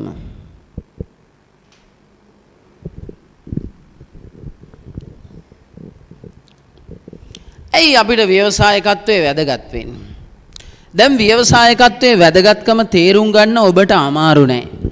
ඇයි ඔබට මේ වෙනකොට ව්‍යවසායකත්වය කියන එක කොච්චරනම් වැදගත් දෙයක්ද කියන එක තේරුම් යන්නට ඕන. ඔබට පෞද්ගලික වශයෙන් ලැබෙන ප්‍රතිලාභ මොනවද? ඔබේ ආයතනික වශයෙන් ඔබට ලැබෙන ප්‍රතිලාභ මොනවද? රටක් වශයෙන් සමාජයට ලැබෙන ප්‍රතිලාභ මොනවද කියන එක දැන් අපි ලයිස්තුගත කරගත්තා මාතෘකා තුනකින්. දැන් අපිට තේරුම් ගන්න පුළුවන් ව්‍යවසායකත්වය කියලා කියන එක අපිට කොතරම් දුරකට වැදගත් වෙනවාද කියන එක. දැන් ඒක ප්‍රතිලාභ ලබා ගැනීම සම්බන්ධයෙන් වෙන්න පුළුවන් වැදගත් වෙන්නේ.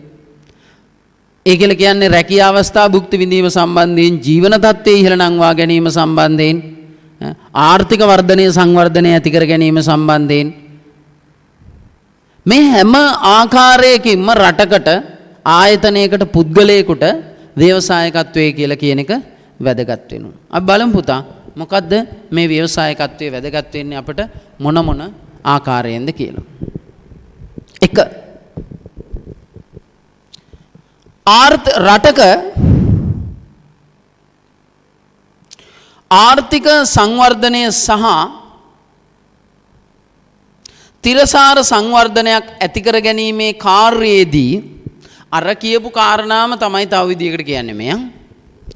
ආර්ථික සංවර්ධනයේ රටක ආර්ථික සංවර්ධනය සහ තිරසාර සංවර්ධනයක් ඇති කර ගැනීමේ කාර්යයේදී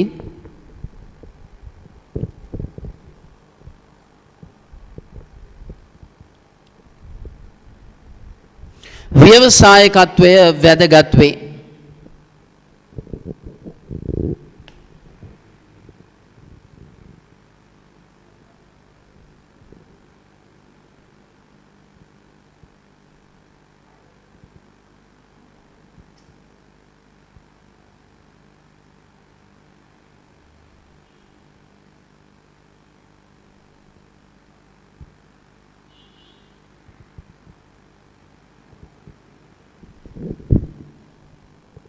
ඊළඟ නව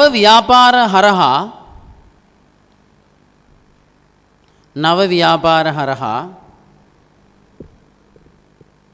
රැකියා නිර්මාණය කර ගැනීමට ව්‍යවසායකත්වය වැදගත් වේ.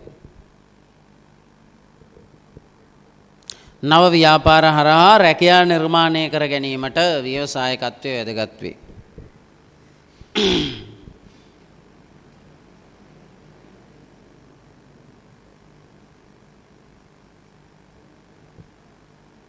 ඊළඟ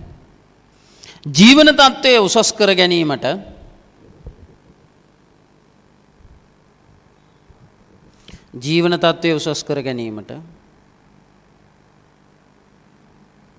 පුද්ගල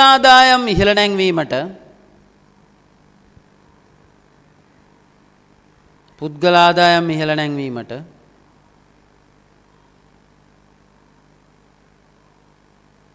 පුද්ගලාදායම් ඉහළ නැංවීමට උසස් තත්ත්වයේ භාණ්ඩ පරිභෝජනය කිරීමට උසස් තත්ත්වයේ භාණ්ඩ පරිභෝජනය කිරීමට ව්‍යවසායකත්වය වැදගත් වේ.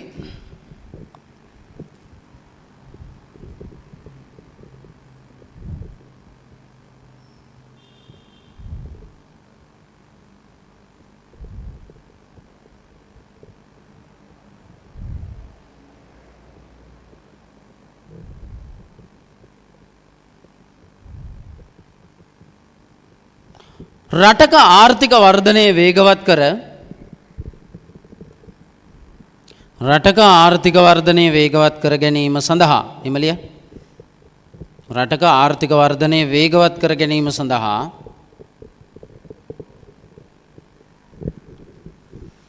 භාණ්ඩ හා සේවා වැඩි ප්‍රමාණයක් නිෂ්පාදනය කර ගැනීමට භාණ්ඩ හා සේවා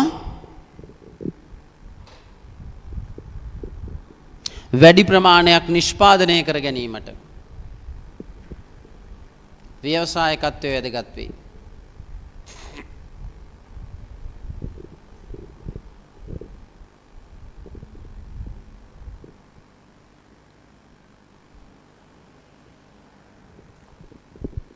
ඊළඟ එක රටකට අවශ්‍ය විදේශ විනිමය උත්පාදනය කර ගැනීම සඳහා අවශ්‍ය විදේශ විනිමය උත්පාදනය කර ගැනීම සඳහා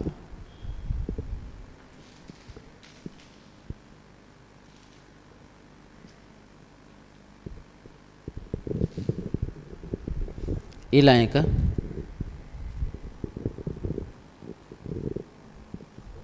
ගෝලීය තරංගකාරීත්වයට සාර්ථකව මුහුණ දීම සඳහා ව්‍යවසායකත්වය වැදගත් වේ.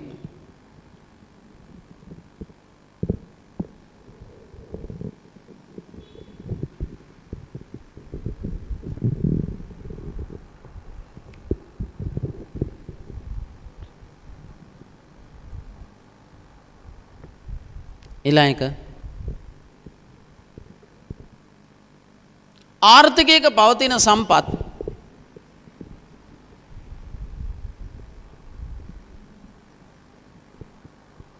කාර්යක්ෂමව සහ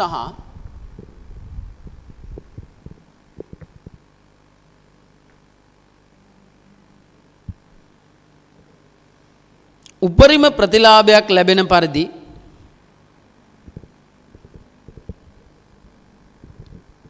භාවිතා කිරීමට ව්‍යවසායකත්වය යොදාගත හැක.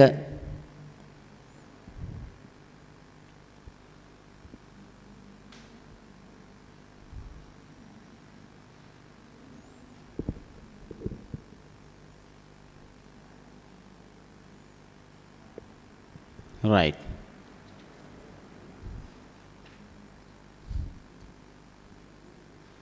ඊළඟ මාතෘකාව ලියා ගන්න පුතේ.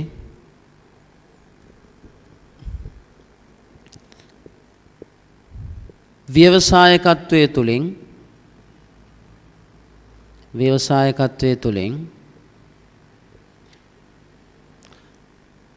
ආර්ථික සංවර්ධනයට ඇති කරන බලපෑම. ව්‍යවසායකත්වයේ තුලින් රටක ආර්ථික සංවර්ධනයට සිදු කරන බලපෑම. ව්‍යවසායකත්වයේ තුලින් රටක ආර්ථික සංවර්ධනයට සිදු කරන බලපෑම.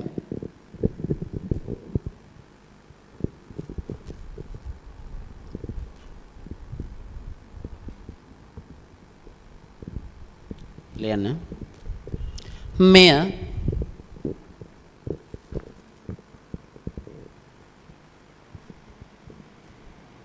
මීට ප්‍රථම සාකච්ඡා කරන ලද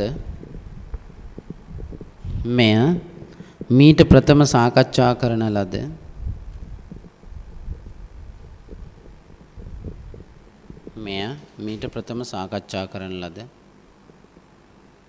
ව්‍යවසායකත්වයේ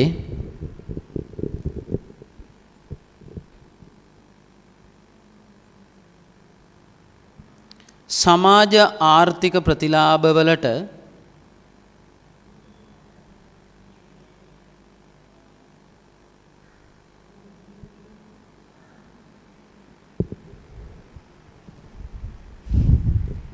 සමානතාවයක්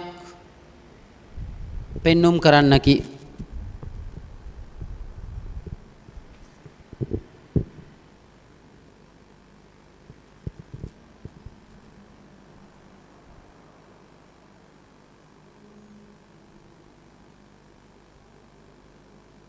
කෙසේ නමුත් රටක ආර්ථික සංවර්ධනයක් ඇති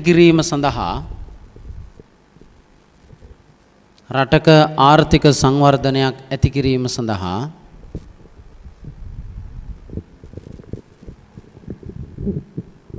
ව්‍යවසායකත්වය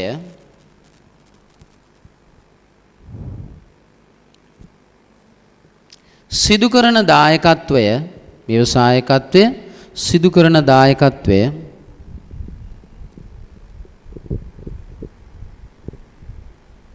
පහත කරුණු වලින්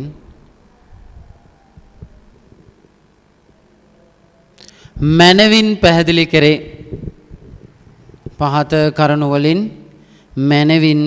කෙරේ.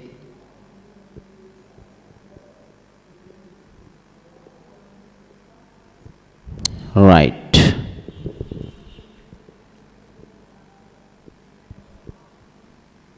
ලියන්න එක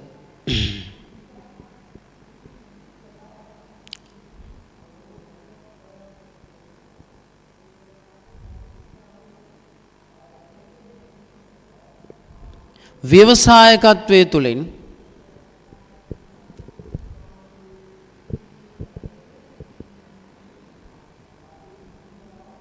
රටේ රැකියා ප්‍රශ්නයට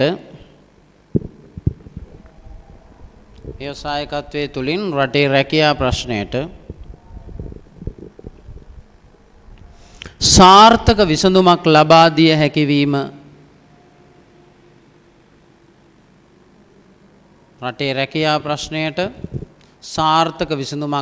දිය හැකි වීම හේතුවෙන්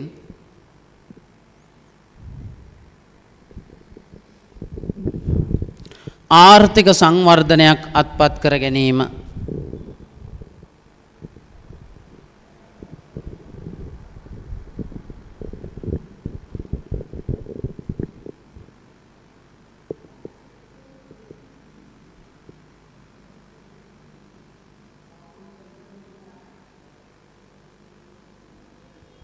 ඊළඟ එක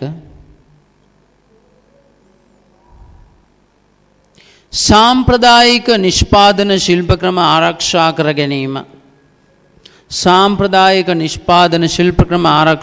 ගැනීමට හැකිවීම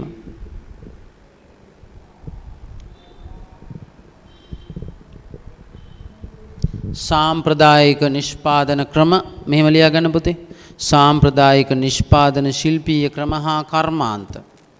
සාම්ප්‍රදායික නිෂ්පාදන ශිල්පීය ක්‍රම හා කර්මාන්ත ආරක්ෂා කර ගැනීමට හැකිවීම.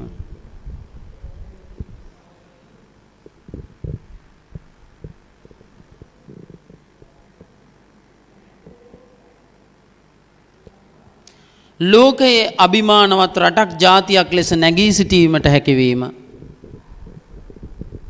දැන් අපි කතා කරන ගොඩාක් ලෝකේ රටවල් ඇමරිකාව, ජර්මනිය, ප්‍රංශය, ඉතාලිය, ඕස්ට්‍රේලියාව, එංගලන්තය මේ කියන හැම රටක්ම ලෝකේ ප්‍රසිද්ධ වෙලා තියෙන්නේ ජීවන තත්ත්වය ඒකත්පත් කරගත්ත ව්‍යවසායකත්වය නිසා. ඒ වගේ ව්‍යවසායකයෝ බිහි කරපු කර්මාන්ත ගැන අපි බොහොම ආඩම්බරෙන් කතා කරනවා. Mercedes Benz ගැන කතා කරනවා, BMW, Ferrari, Limousine, Aston Martin, DHL courier service, මේවා Coca-Cola, Pepsi-Cola, Google, iPhone ගැන කතා කරනවා, Samsung ගැන කතා කරනවා, Jack Ma ගැන කතා කරනවා, Alibaba, ඊට පස්සේ Amazon ගැන කතා කරනවා. මේවා ලෝකේ නමගිය ව්‍යාපාර. ඒ කියන්නේ ව්‍යවසායකත්වය.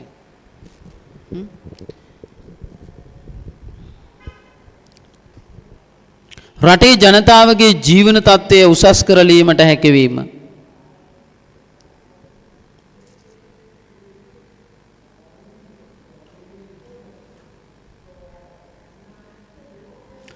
පුද්ගල ජනතාවගේ ජීවන තත්ත්වය උසස් කරලීමට හැකිවීම.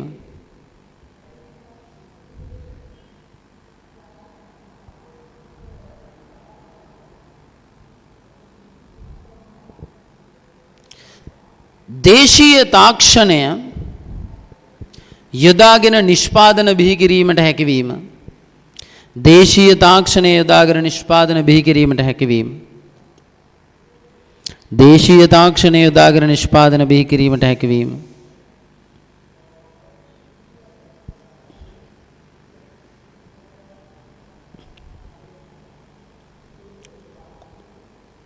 ඊළඟ ප්‍රයෝජනයට නොගත් සම්පත් ඵලදායී ලෙස ප්‍රයෝජනයට නොගත් සම්පත් ඵලදායී ලෙස නිෂ්පාදනයට යොදාගත හැකිවීම.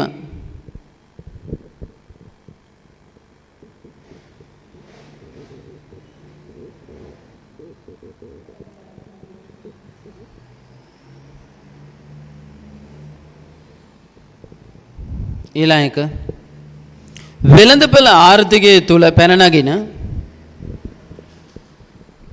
වෙළඳපොළ ආර්ථිකයන් තුල පැන නගින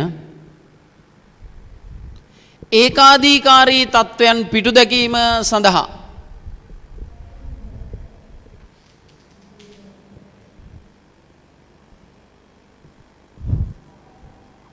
ව්‍යවසායකත්වයේ යොදාගත හැකි අතර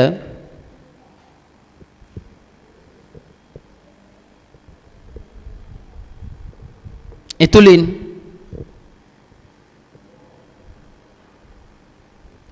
තරංකාරීත්වය දියුණු වී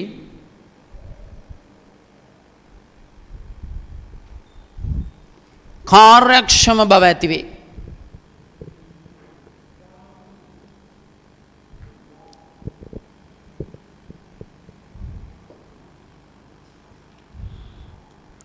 හරි.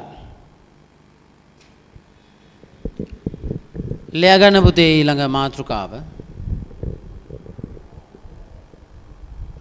විවිධ ව්‍යවසායකත්ව ප්‍රවණතා. විවිධ ව්‍යවසායකත්ව ප්‍රවණතා. ඇලයිරක් විවිධ ව්‍යවසායකත්ව ස්වරූප. විවිධ ව්‍යවසායකත්ව ස්වරූප.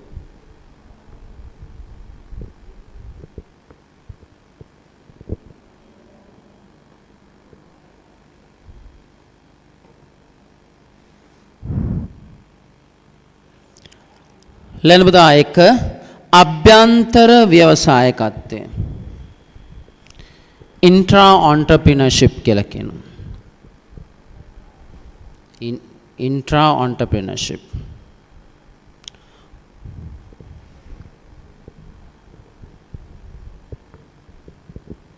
ලැබෙන පුතේ අභ්‍යන්තර ව්‍යවසායකත්වය කියන්නේ මොකක්ද කියලා. ව්‍යාපාර සංවිධානවල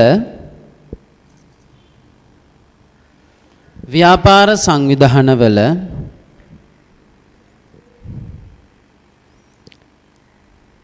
සේවකයන් ව්‍යාපාර සංවිධානවල සේවකයන් නිර්මාණ ව්‍යාපාර සංවිධානවල සේවකයන්ගේ අනේම දැනපති ව්‍යාපාර සංවිධානවල සේවකයන්ගේ නිර්මාණශීලීත්වය තුළින් ව්‍යාපාර සංවිධානවල ව්‍යවසායකයන්ගේ නිර්මාණශීලීත්වය තුළින් බිහි කෙරෙන ව්‍යවසායකත්වයයි.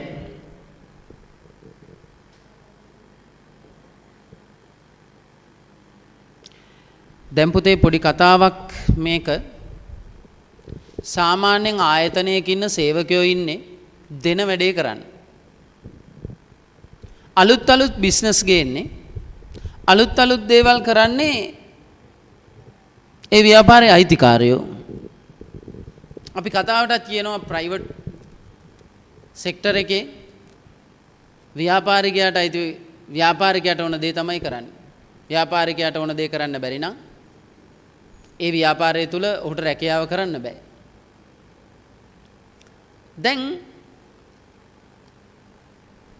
එහෙම නැතුව ඒයින් මිදිලා සේවකයෙකුට පුළුවන්කම තියෙනවා නම් ඔහුගේ අදහස් උදහස් ඔහුට තියෙන යෝජනා ඔහුට තියෙන හැකියාවන් යම් කිසි දෙයක් පරිසරය තුල ඔහු විග්‍රහ කරගෙන ඒක ආයතනය තුල ඒක ආයතනයේ ලවා ක්‍රියාත්මක කරලා ඒ අදහස භාණ්ඩයක් හෝ සේවාවක් බවට පරිවර්තනය කරලා ඒකෙන් ආර්ථික ප්‍රතිලාභයක් ව්‍යාපාරය තුලට ගේන්න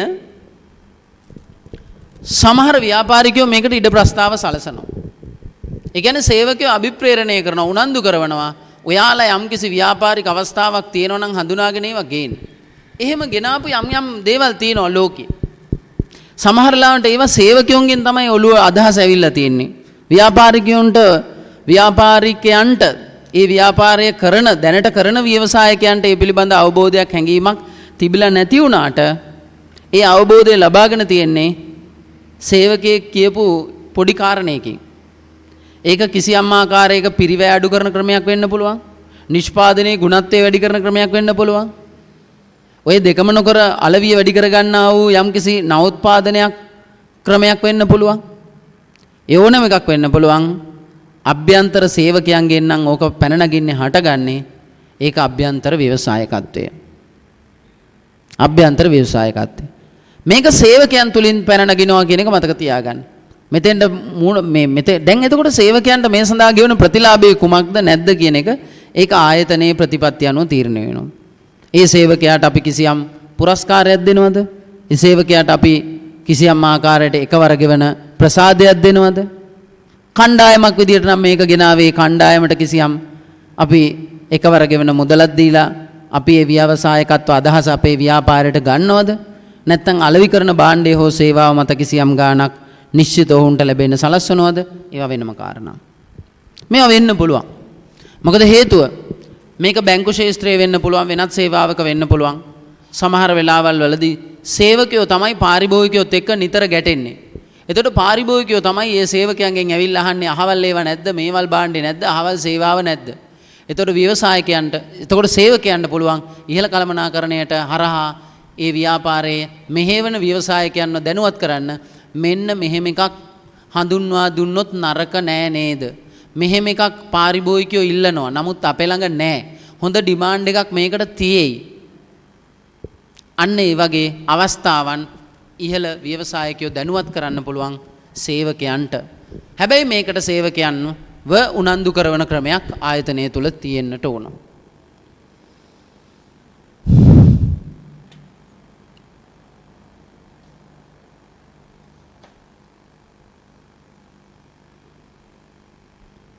ඊළඟ සමාජීය ව්‍යවසායකත්වය. ලියන්න පුතේ. ලාභ හෝ ධනය ඉපයීම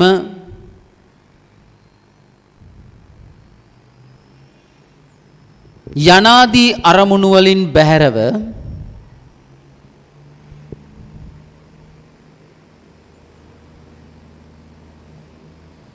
ලාභ හෝ ධනය ඉපයීමේ අරමුණු වලින් බැහැරව සමාජීය වටිනාකම්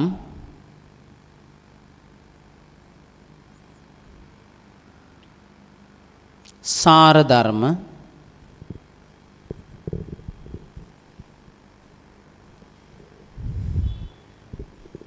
පෝෂණය කිරීම සමාජීය වටිනාකම් සාර ධර්ම පෝෂණය කිරීම පරිසර සංරක්ෂණය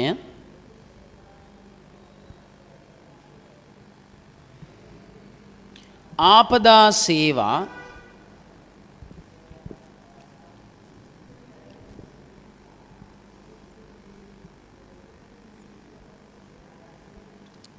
යනාදී ශේස්ත්‍රයන්හි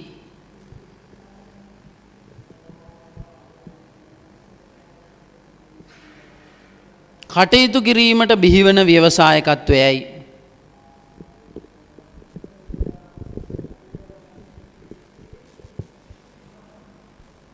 ශේස්ත්‍රයන්හි කටයුතු කිරීමට බිහිවන ව්‍යවසායකත්වයයි. මේවායේ ප්‍රතිලාභය වන්නේ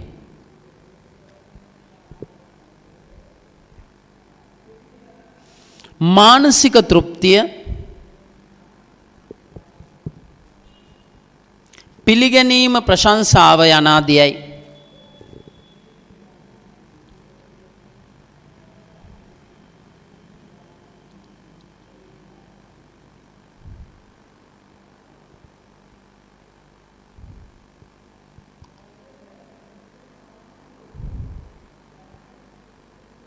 මේ සඳහා පවතින හොඳම උදාහරණය වන්නේ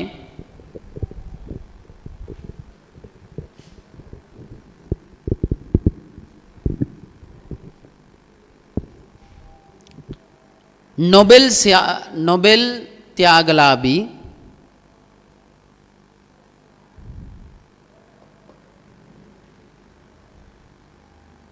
මහාචාර්ය මොහමඩ් යූනුස් විසින්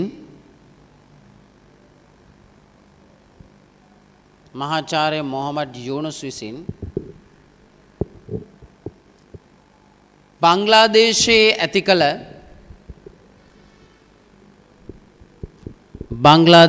ඇති කළ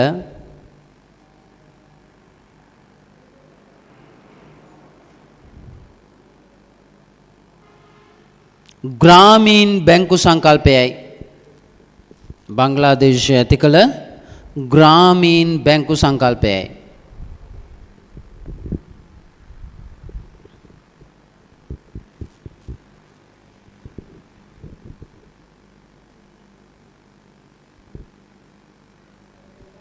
ඊළඟ එක හරිත ව්‍යවසායකත්වය.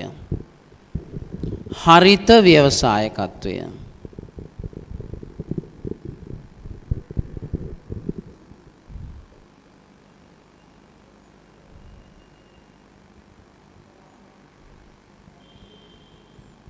ලෙන්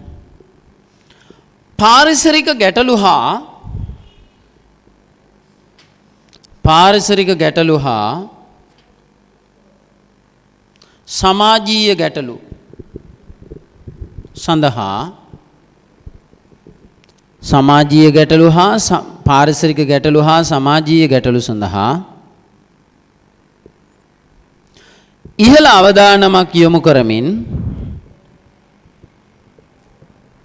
ඉහළ අවදානමක් යොමු කරමින්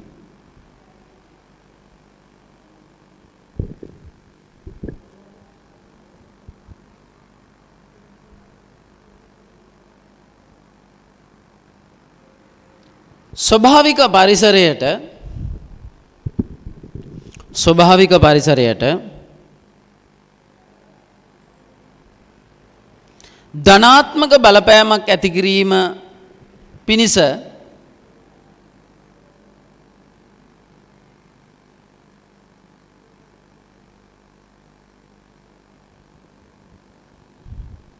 ස්වභාවික පරිසරයට ධනාත්මක බලපෑමක් ඇති කිරීම පිණිස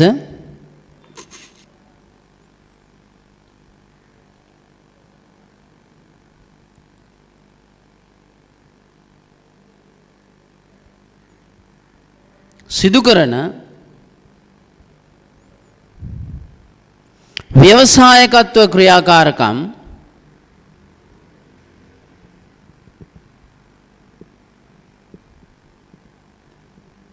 මින් අදහස් වේ.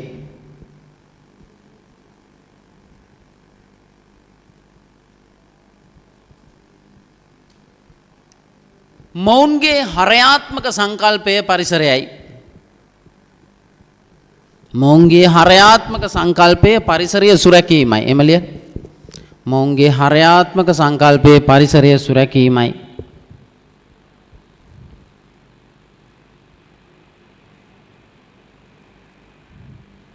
ඒ සඳහා නිෂ්පාදන බිහි කිරීම, ඒ සඳහා නිෂ්පාදන බිහි කිරීම,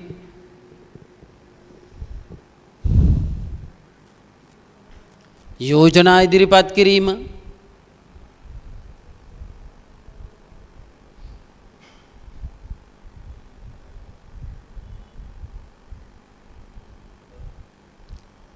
ඊට කාලය, ශ්‍රමය, ධනය වැය කිරීම, ඊට කාලය, ශ්‍රමය, ධනය වැය කිරීම මෙහිදී සිදුවේ.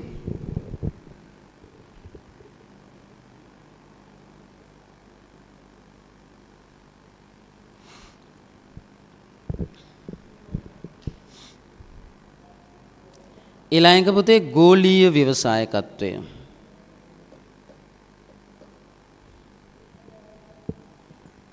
ගෝලීය ව්‍යවසායකත්වය.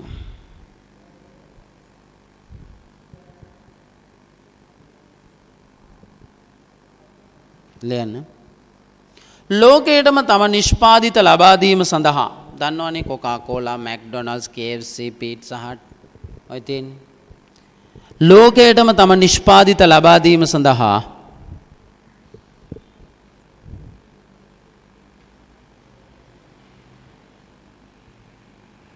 ව්‍යාපාර ක්‍රියාවලියේ යෙදී සිටීම, ලෝකයටම තම නිෂ්පාදිත ලබා දීම සඳහා ව්‍යාපාර ක්‍රියාවලියේ යෙදී සිටීම මින් අදහස් වේ.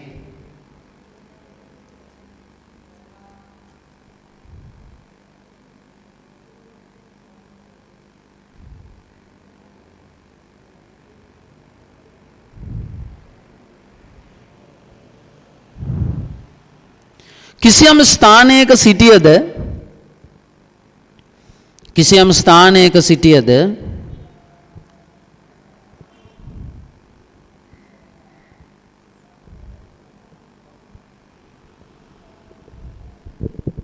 තාක්ෂණික මෙවලම්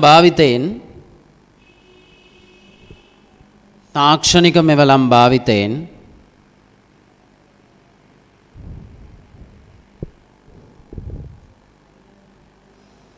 දේශ සීමා මායිම්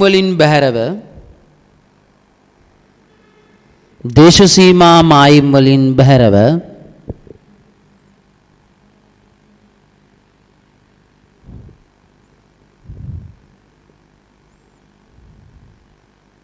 sannivedana ජාලය තුලින්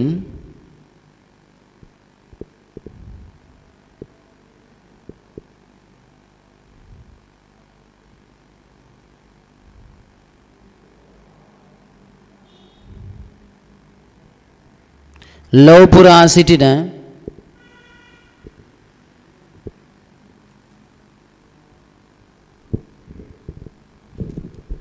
පුද්ගලයන්ගේ අවශ්‍යතා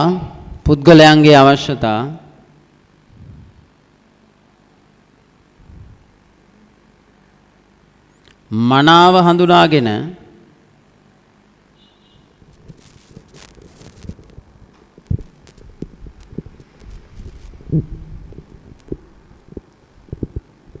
තම නිෂ්පාදනවල අවශ්‍ය වෙනස්කම්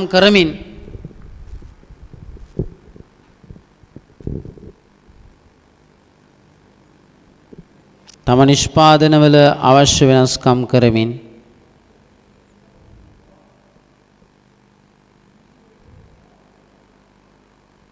භාණ්ඩ සැපයීම මෙහිදී සිදුවේ.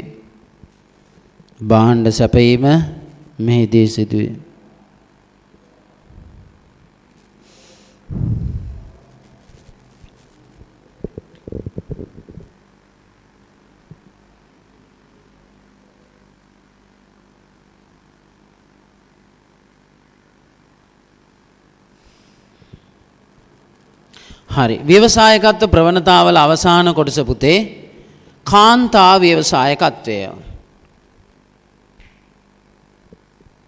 ලියන්න. ව්‍යාපාරකරණය කෙරෙහි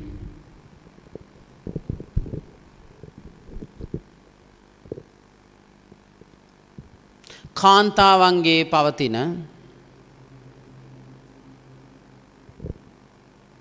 වැඩි නැඹුරුතාවය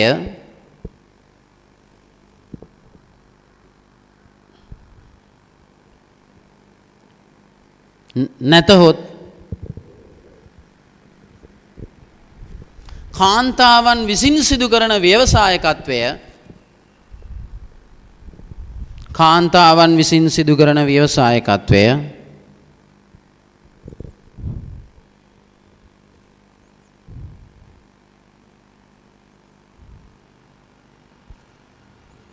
මින් අදහස් කෙරේ.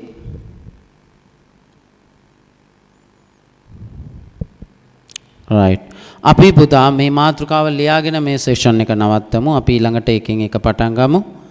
කාන්තා ව්‍යවසායකත්වයේ මූණපාන අභියෝග. කාන්තා ව්‍යවසායකත්වයේ මූණපාන අභියෝග. කාන්තා ව්‍යවසායකත්වයේ මූණපාන අභියෝග. right. අපි මෙතනින් නවත්තලා ඊළඟ සෙෂන් එකේදී මෙතන ඉඳලා කන්ටිනියු කරමු ඉස්සරහට.